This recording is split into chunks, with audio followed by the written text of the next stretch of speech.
asalaamaaleykum wa rahmatullah ñu ngi leen di nuyu bu baax a baax di leen ziar di leen bégee bu baax a baax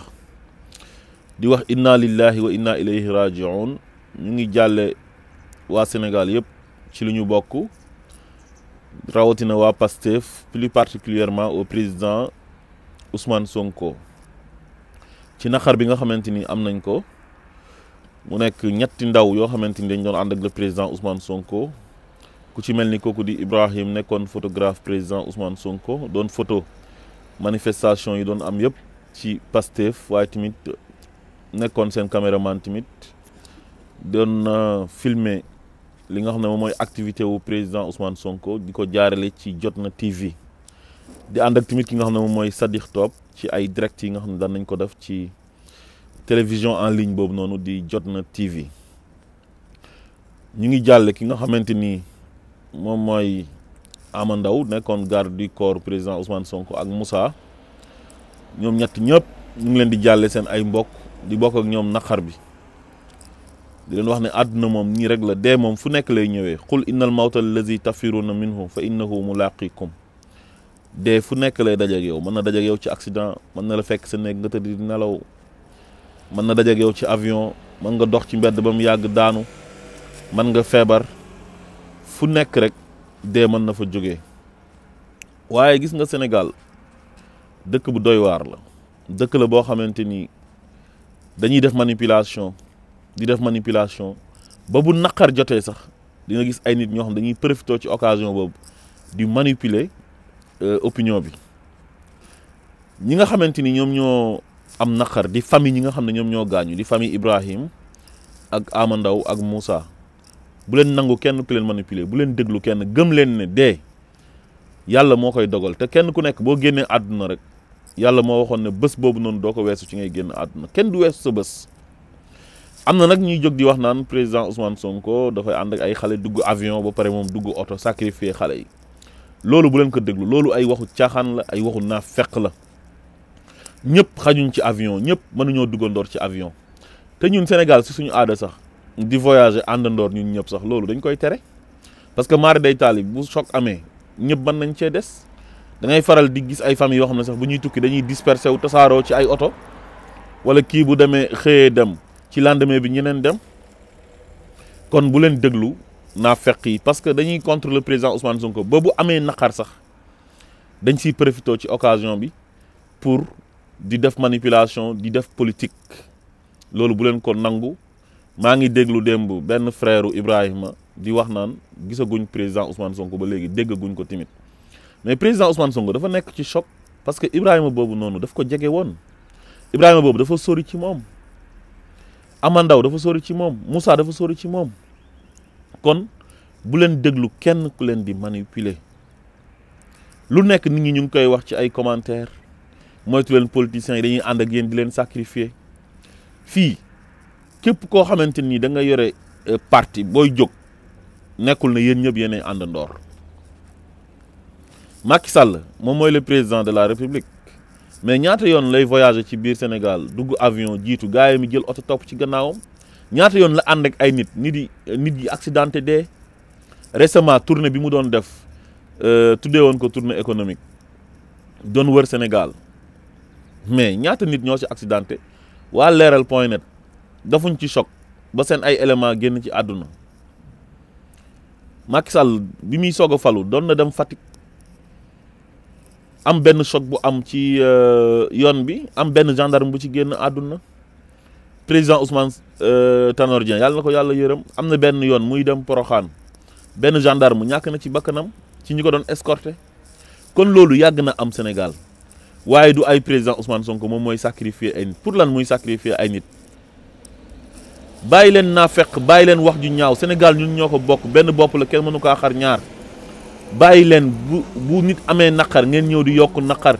wala ngeen contre nit ba bu amee jafe ba bu amee naqar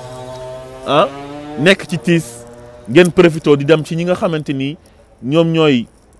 famille défunt yi di dem di leen jéem a manipuler di wax ay wax yu ñaaw pour yàq deru le président Ousmane Sonko. nañ jéem a bëggante soppante Sénégal benn bopp la ñun ñëpp ñoo ko bokk ñun ñëpp ay mbokk lañ lii nii ñuy xëccoo yëpp dafay jeex affaire politique la rek kenn ku nekk da nga am sa programme jàpp ne yow bu ñu la joxee réew mi yow yaa ko mën a defar su Macky Sall nekkee président sénégalais yi ñoom ñoo ko fal bi ko sénégalais yi falee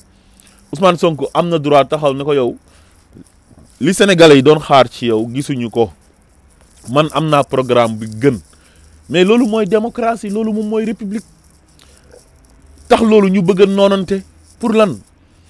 tey jii président Macky Sall li mu def tey def benn tweet jàlle ñi nga xamante ni ñoom ñoo génn àdduna ak seen famille jàlle waa Pastef donte tuddul président Ousmane Sonko mënoon na ko tudd waaye dañ koy rafetlu ba tey waaye am na ñoo xam ne tey ñu ngi ko jege def nañ li président Macky Sall def jàlle nañ mais il a fallu président Macky Sall jàlle ba pare ñu soog a ñemee jàlle ñoom parce que ragal nañ sax ñoom def tweet jàlle wala ñu publier ci seen page Facebook jàlle président dégg leen mere leen mais dans quel pays sommes-nous Sénégal gu njëkk gi ñu xamoon bu ñu xamoon nañ ko continuer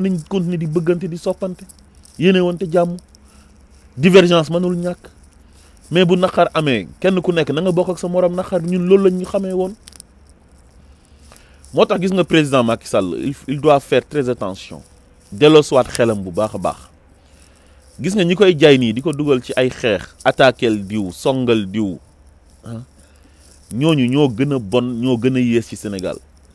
bëgguñ président Macky Sall faalewuñ président Macky Sall lenn rek lañ ko toppee mooy décret yu mu yore di ko signé képp koo gis muy prôné violence di ko jëmale ci kaw président Ousmane Sonko ak waa Pastef juste pour faire plaisir à Macky Sall parce que sa poste ngay préserver am na si ñu bëri ñoo xamante ni tey dañuy def ay scandale yu mag a mag bu ñu sañoon tey président Ousmane Sonko du falu parce que jàpp nañ ne bu faloo dinañ dem tribunal leeral dinañ jàpp nañ ne reddition des comptes day am loolu moo tax tey cible bi mooy président Ousmane Sonko tey képp ku am lu bon looy wax ci président Ousmane Sonko nga koy jëmee képp ku am lu ñaaw looy wax ci kaw président Ousmane Sonko nga koy jëmee former seen ay journalistes ñuy saaga suba ngoon gu dégg bëccëg di def manipulation di jéem a dénigrer le président Ousmane Sonko di ko diaboliser di wax ci moom ay wax yu ñaaw ñuy créer ay faux compte di saaga di xaste ba ci dëj bi rek seen faux compte yi yëpp ñu ngi nekk ci réseaux sociaux yi di commentaire ay commentaires yu ñaaw di wax yoo xamante ni ay wax yu ñaaw la Macky Sall ñii bu ñu la waxee dañ laa bëgg dañ lay nax te yow xam nga ne bëgguñ la bi nga nekkee ci jafe-jafe yaag Abdoulaye Wade ba Abdoulaye Wade poussé la à la démission nga démissionné à l'Assemblée nationale ñi ànd ak yow tey jii yëpp ànduñu woon ak yow ñëpp dañ laa jàmb woon parce que dañoo ragaloon wane seen féete ak yow président Abdoulaye Wade dal ci seen kaw kon delloo sootal sa xel te xam ne kullu man alayha fanin li nga yore nii nguur la dafay jeex président yi fi jaaroon yëpp yoroon nañ nguur mais jeex na ñu la topp di la conseiller ay conseils yu bon ay defal 3e mandat ay dalal ci kaw président Ousmane Sonko ñooñu kenn bëggu la ci ñoom ñëpp tey dañoo bëgg nga toog continuer di leen def ay directeurs généraux di leen def ay ministres di leen def ay PCA di leen def ay ambassadeurs di leen jox ay postes jox leen ay avantages ak ay privilèges gis nga nit bu lay digal da lay digal lu baax président Ousmane Sonko du sa noon président Ousmane Sonko sa compatriote la sa mbokk sénégalais la violence bi dafa war a dakk waxal ak sa gars yi ñu arrêté seen violence yi Doudou Ka amul benn droit nekk Ziguinchor heure bu président Ousmane Sonko demee Ziguinchor mu jël ay xale ñii indi ay violence foofu noonu di dal ci kaw partisan Ousmane Sonko yi bàyyi leen loolu rafetut